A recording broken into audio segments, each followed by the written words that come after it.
Assalamualaikum warahmatullahi wabarakatuh.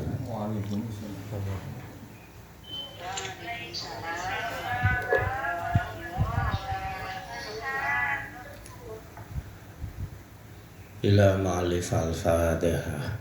A'udhu billahi minasyaitonir rajim. Bismillahirrahmanirrahim. Alhamdulillahi rabbil alamin arrahmanir rahim maliki yaumiddin. Iyyaka na'budu wa iyyaka nasta'in ihdinas siratal mustaqim siratal ladzina an'amta 'alaihim ghairil maghdubi 'alaihim waladdallin. Amin. Bismillahirrahmanirrahim. Qul ja'al haqq wa zahaqal batil innal batila kana zahuqa. Rabbi shrah li sadri wa yassir li amri wahlul 'uqdatam min lisani yafqahu qawli. Bismillahirrahmanirrahim. Qala mu'allif rahimahullah. Tsumma ta'ammal ayyarudallahu subhanahu 'alaika salaman wafiyan bi adadi ibadihis sholihin.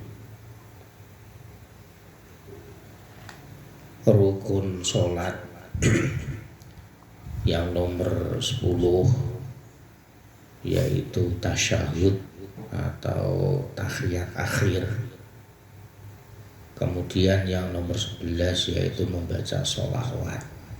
Nah, dalam tahiyat akhir atau tasyahud akhir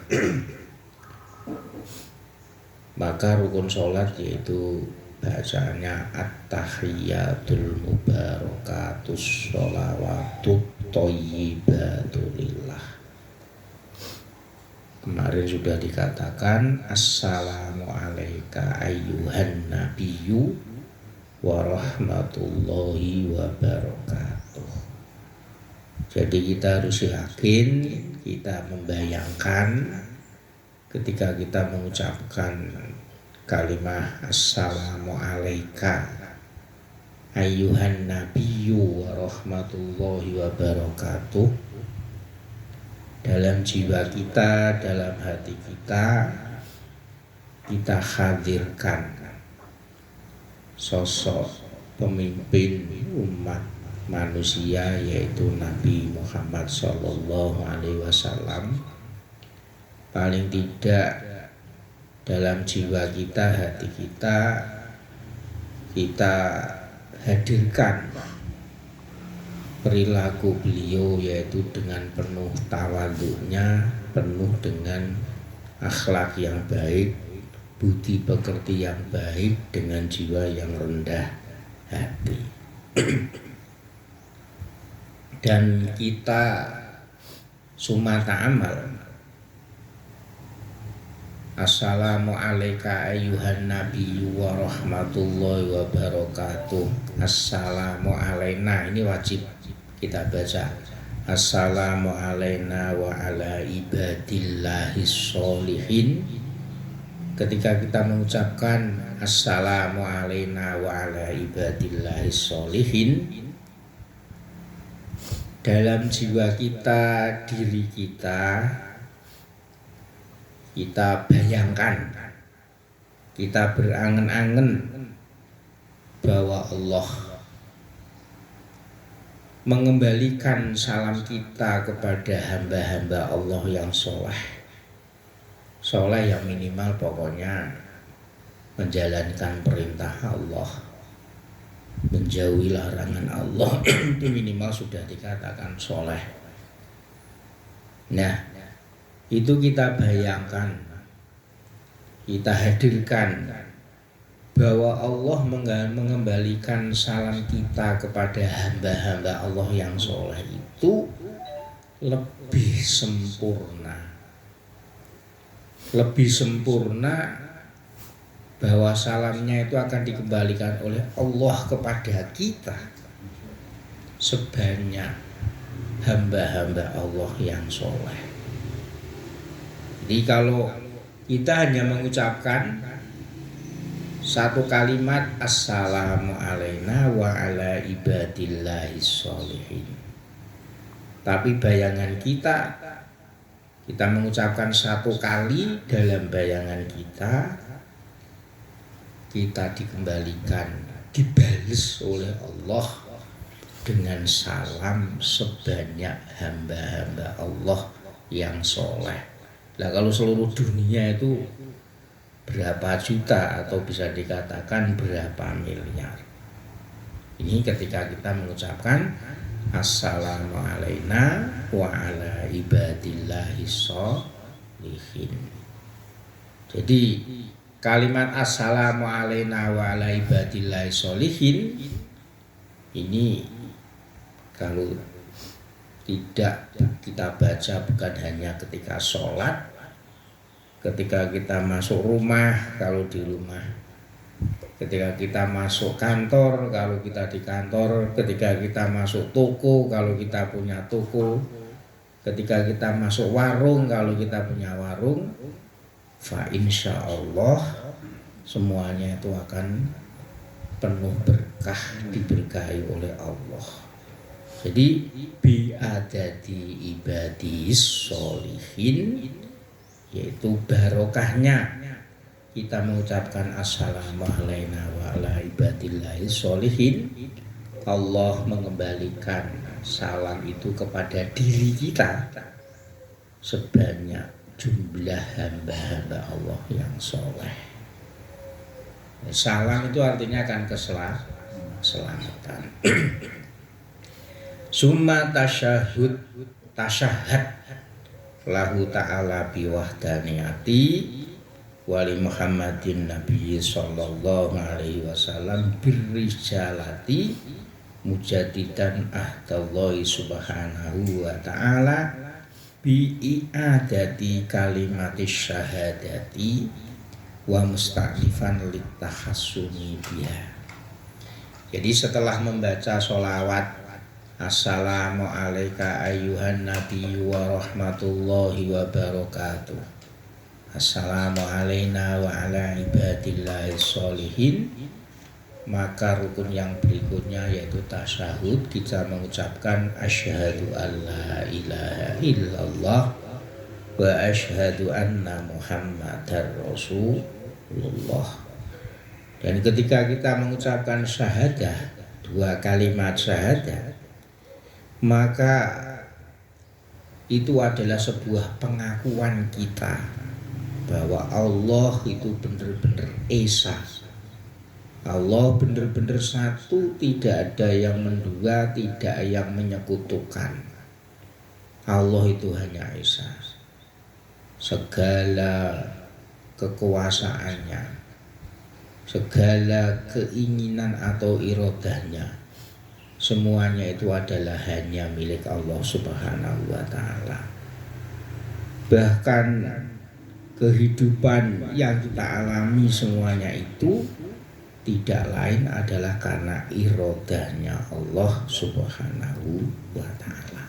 Itu ketika kita mengucapkan kalimat asyhadu alla ilaha illallah.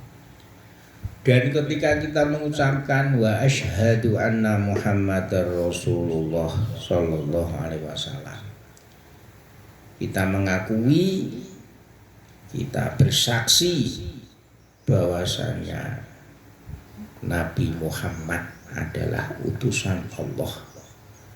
Dan seakan-akan ketika kita mengucapkan asyhadu alla ilaha illallah wa asyhadu anna muhammadar rasulullah, kita itu memperbarui janji kita kepada Allah subhanahu wa ta'ala. Jadi ketika sholat 5 waktu itu loh, seakan-akan mau sebelum sholat tuh kita itu seakan-akan itu mengabaikan, seakan-akan kita itu lupa.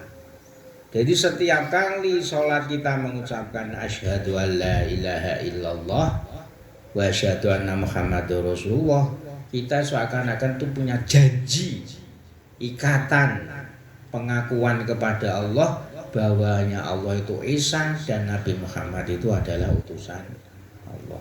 Jadi seakan-akan iman kita itu akhirnya itu menjadi semangat. Jadi mujadidan ahdallah di kalimat syahadah Seakan-akan itu mempunyai janji baru, pengakuan baru kepada Allah bahwa Allah itu adalah Tuhan kita yang esa dan Nabi Muhammad itu adalah utusan Allah. Dan kita seakan-akan itu memperbarui juga, memulai juga, seakan-akan benteng kita, benteng iman kita, benteng semua perilaku kita, yaitu dengan mengucapkan kalimat syahadah. Nah, setelah kita membaca syahadah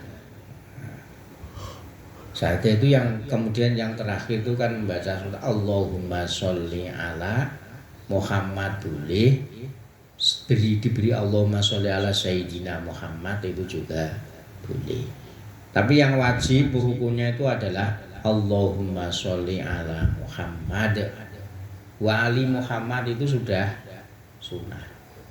Ya kalau yang lengkap ya sholawatnya itu Ibrahimiyah, Allahumma sholli ala Sayyidina Muhammad wa ala ali Sayyidina Muhammad kama shollaita ala Sayyidina Ibrahim wa ala ali Sayyidina Ibrahim wa barik ala Sayyidina Muhammad wa ala ali Sayyidina Muhammad kama barakta ala Sayyidina Ibrahim wa ala ali Sayyidina Ibrahim. Itu kalau lengkap membaca sholawat. Tapi yang jelas rukun yang wajib itu sholawat hanya Allahumma sholli ala Sayyidina Muhammad wa ala ali Sayyidina Muhammad, itu sudah sunnah.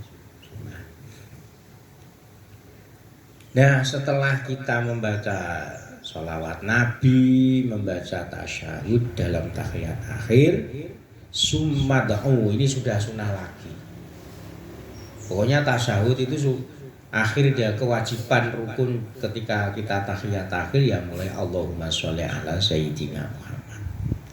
Nah, setelah itu summad'u akhiro sholatika bidu'ai al-ma'thuri ma'at tawaddu'i wal khusyu'i wa dhura'ati wal ibtihali wa sidqir roja'i bil ijabah wa asyrik fi du'aika abawaika wa sairil mu'minin.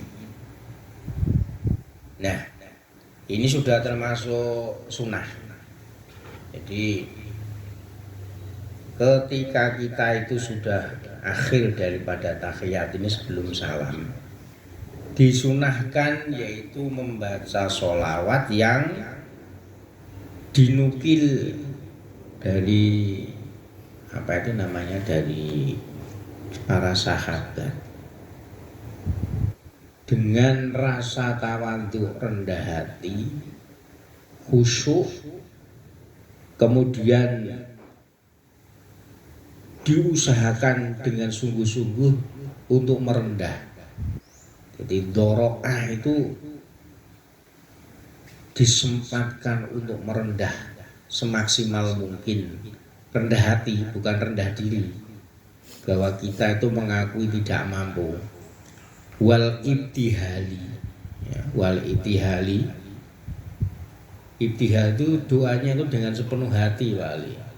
Istilahnya orang mau ucapan toh, bukan kalimat yang keluar dari mulut saja.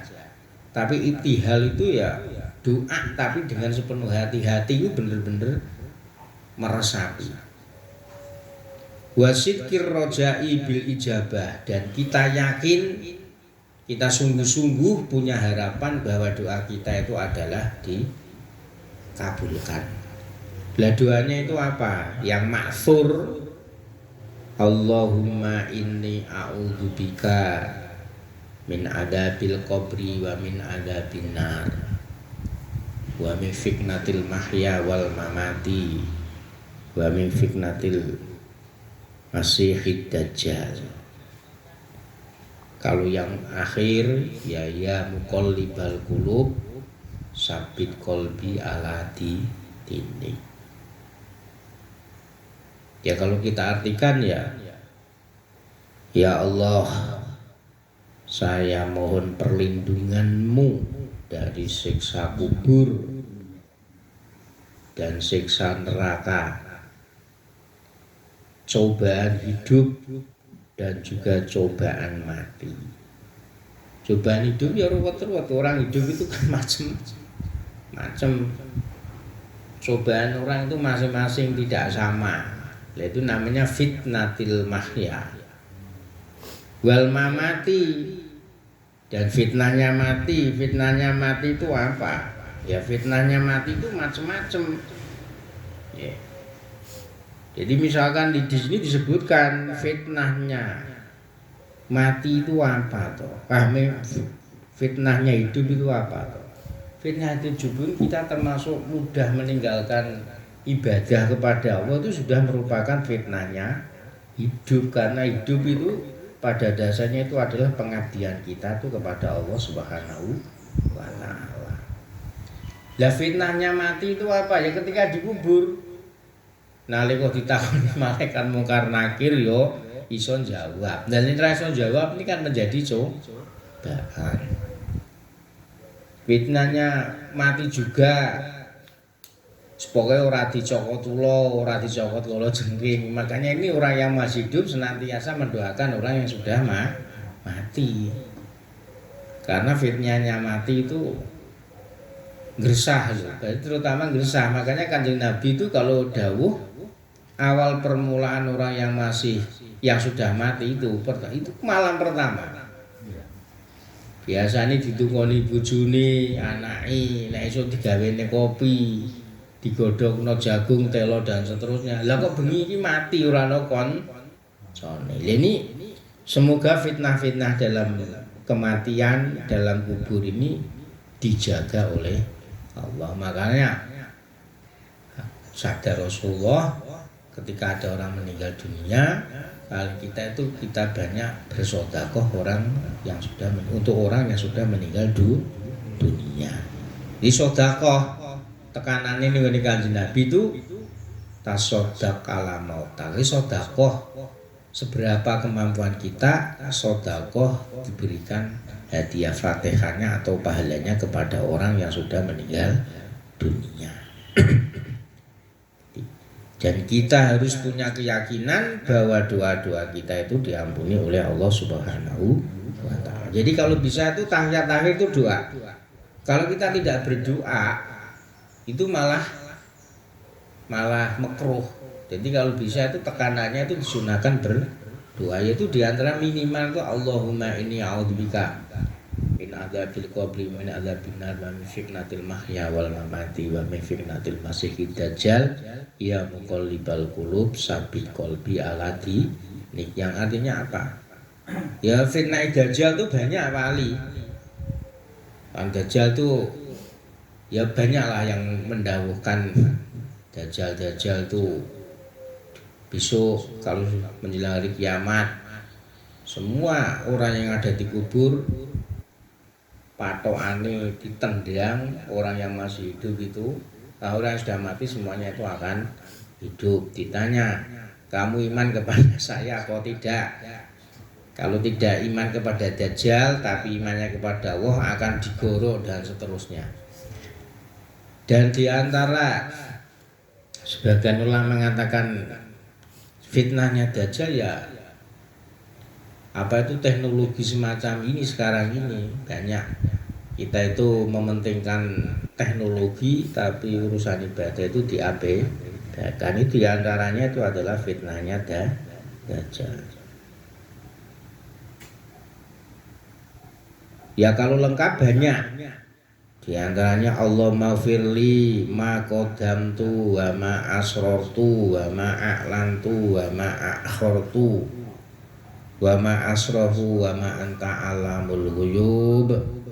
Allahumma anta muqaddimu wa antal muakhiru la ilaha illa anta. Allahumma inni dhalamtu nafsi dzulman kabira katsira wa la yaghfiru dzunuba illa anta faghfirli maghfiratan min indik innaka antal ghafurur rahim. Ini kalau doanya itu maksur dari Nabi, dari sahabat. Tapi di sini diterangkan wa asyrik fi du'aika abawaika wasaidil mu'minin.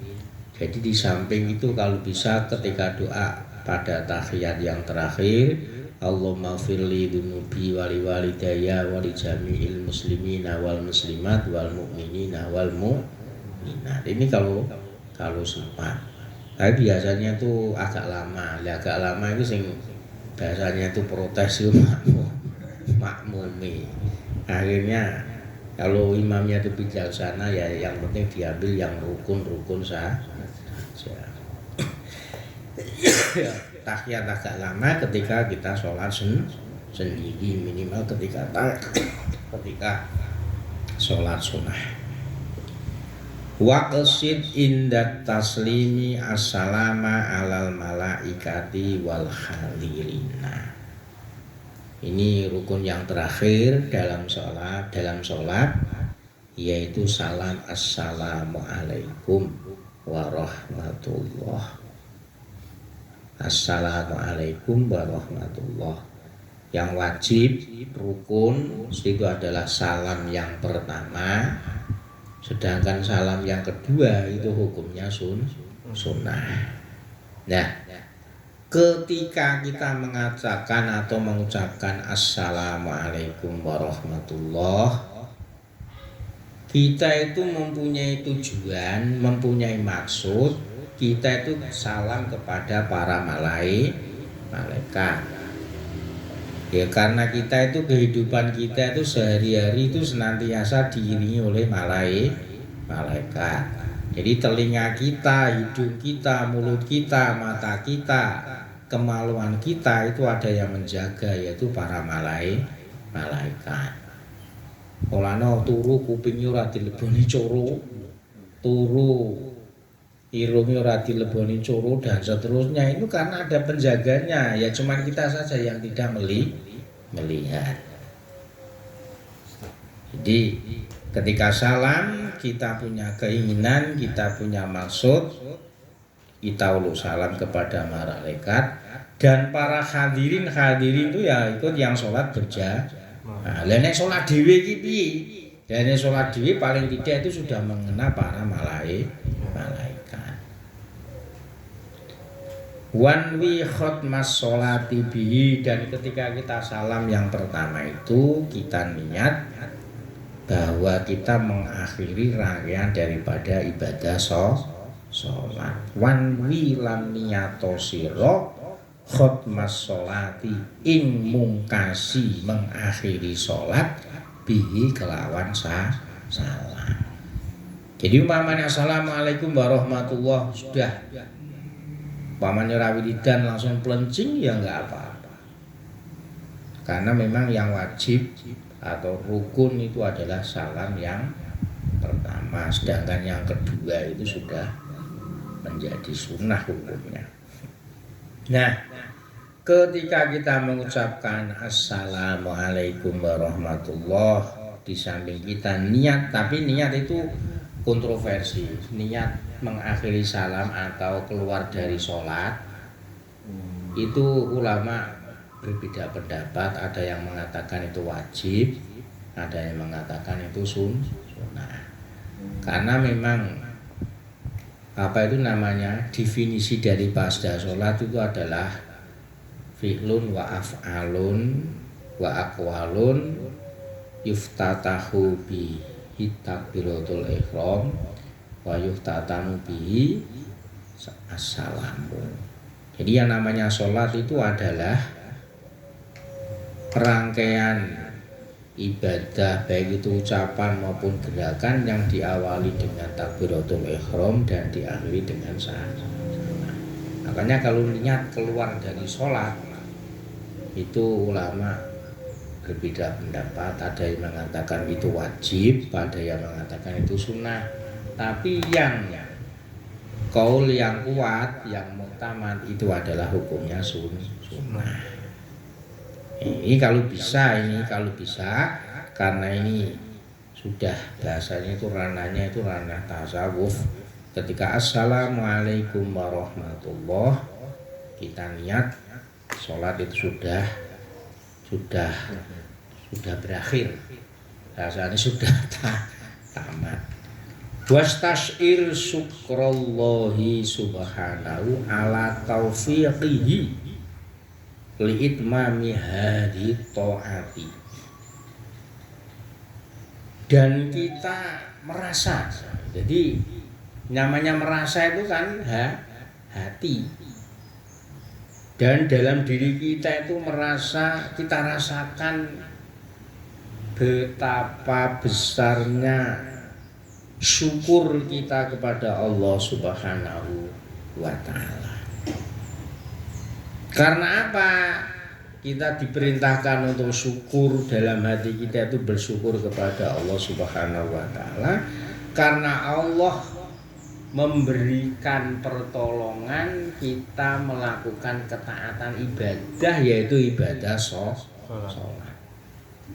Kalau dalam kalimatnya yaitu la haula wala quwata illa billahil aliyil, kita melakukan ibadah, kita melakukan ketaatan, kita melakukan kebaikan juga karena pertolongan Allah.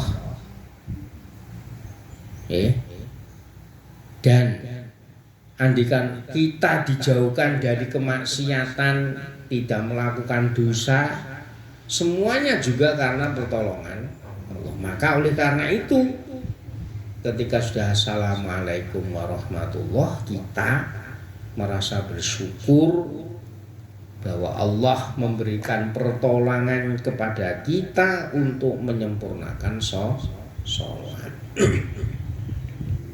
Gitu. Wah lah kok angel men jebule sholat secara torikoh atau secara sufia. Ya kita biasakan agar supaya kita itu nyaman gitu. Bahasanya itu sholat itu bukan hanya rutinitas saja, tapi sholat itu bisa kita rasakan. Summa ashir qalbakal wajila wal khaya'a minat taksiri fis sholati. Kemudian setelah salam kita merasakan di dalam hati kita rasakan kita itu merasa khawatir, merasa takut dan merasa malu ketika sholat kita itu banyak sekali kekurangan. Lah piye wong sholat kadang-kadang iki lali gilingan kono gilingan ki. Itu namanya taksir, banyak kekurangan. Kon khusuk tenanan iling iki yo kangelan. Lah oleh karena itu disunahkan ketika habis sholat ya di antara itu istighfar. Istighfar itu kono lho, kono sing ora geli ya sekarang wong itu sunah kok. Istighfar ya pada dasarnya kita itu minta mohon ampunan kepada Allah kalau dalam sholat tadi kita itu banyak kekurangan. Pikiran ini si tekan kono kini dan seterusnya. Wa khaf alla tuqbala sholatuka wa antakuna mamkutan bidan bin dohirin au batinin. Dan kita dalam hati kita ketika sholat, setelah selesai sholat kita khawatir kalau sholat kita itu tidak diterima. Dan apa itu namanya justru perilaku sholat kita yang sembrono tadi itu tapi khawatir hanya khawatir saja, itu mengakibatkan perilaku sholat kita yang modelnya itu sembrono itu menjadikan dosa baru bagi kita, baik secara zahir maupun secara batin. Secara batin ini kita melakukan sholat mungkin karena pamer. Ya karena pamer itu tentu terhadap orang lain lah. Sholatnya digusuk-gusuki ben aku. Lah ini namanya juga termasuk dosa yang batin yang tidak kelihatan. Ya secara zahirnya dosanya apa? Mungkin ketika sujud, ketika ruku kita tidak tumakninah, ya itu juga merupakan perilaku yang sebenarnya sholat itu tidak diterima karena tidak memenuhi standar sholat secara syariat.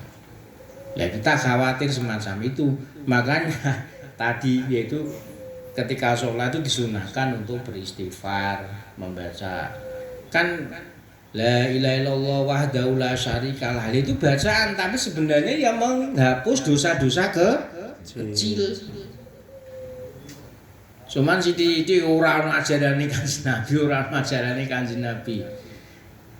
Ya itu juga ajarannya para sahabat, para ulama, para tabi'in. Jadi kalau kita itu merasa salah, justru kalau kita itu tidak mau istighfar atau yang lain tapi karena merasa, ya ini justru malah sombong. Ya kita beristighfar dan seterusnya itu karena merasa bahwa sholat kita itu kurang sempurna.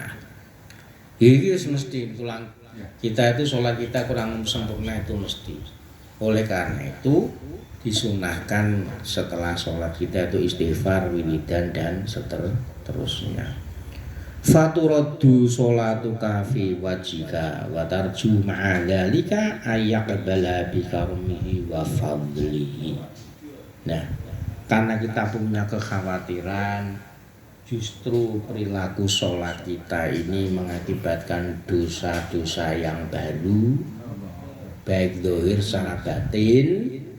Kalau secara batin yaitu tadi mungkin kita itu sholat karena pamer, karena apa itu namanya rojak rahmat kita itu kepada Allah, merasa sholatnya itu paling sempurna. Ini justru malah menjadi orang takabur. Kemudian yang zahir mungkin sujud kita, rukuk kita, bacaan kita itu banyak yang kurang. Ini kan tidak termasuk sempurna. Nah, kekhawatiran kita akhirnya itu sholat itu ditolak oleh Allah, dikembalikan kepada diri kita di hadapan kita. Malah ngisi-ngisi. Isi dalam arti kita itu loh. Nah, oleh karena itu watarju kita berharap dengan kekurangan-kekurangan, dengan dosa-dosa yang zahir maupun batin ketika kita sholat itu, kita berharap rahmati Gusti Allah itu luas. Kita berharap kepada Allah agar supaya sholat kita itu diterima. Semuanya itu karena sifat mulia, sifat dermawannya Allah, sifat karomnya Allah, wa fadlihi, dan cara Jawa niki komo ya kelebihane sifatnya Gusti Allah. Lah kalau kita mengakui sholat kita, lho sholatmu ki sepiro? Dengan zikir kita, zikirmu ki sepiro? Wong nikmatmu setiap hari 24 jam. Salate mun sakno hanya berapa menit. Ya seimbang. Oleh karena itu tidak lain adalah salat kita agar senantiasa diterima oleh Allah. Kita berharap rahmatnya Allah, kita berharap sifat karomnya Allah, kita berharap lewat sifat fadlnya Allah, kita ibadah kita, sholat kita diterima oleh Allah Subhanahu wa Ta'ala. Jadi orang ngaku-ngaku sholatku wis apik, wiridanku wis top, wis regep dan seterusnya. Ini enggak boleh. Kita kembalikan semuanya itu hanya sifat rahmatnya Allah Subhanahu wa Ta'ala. Pun paling ya. Ini semoga bermanfaat. Begitu luasnya pengertian sholat yang kita kerjakan sehari-hari, sehingga para jamaah dan kita ini mengerti hikmah mengapa Allah memerintahkan kita untuk senantiasa mengerjakan sholat 5 waktu.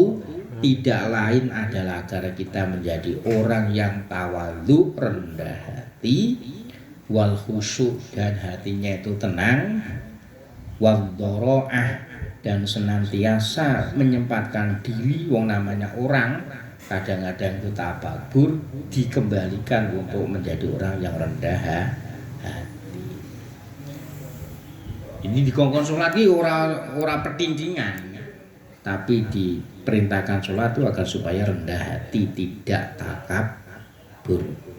Semoga bermanfaat. Al-Fatihah.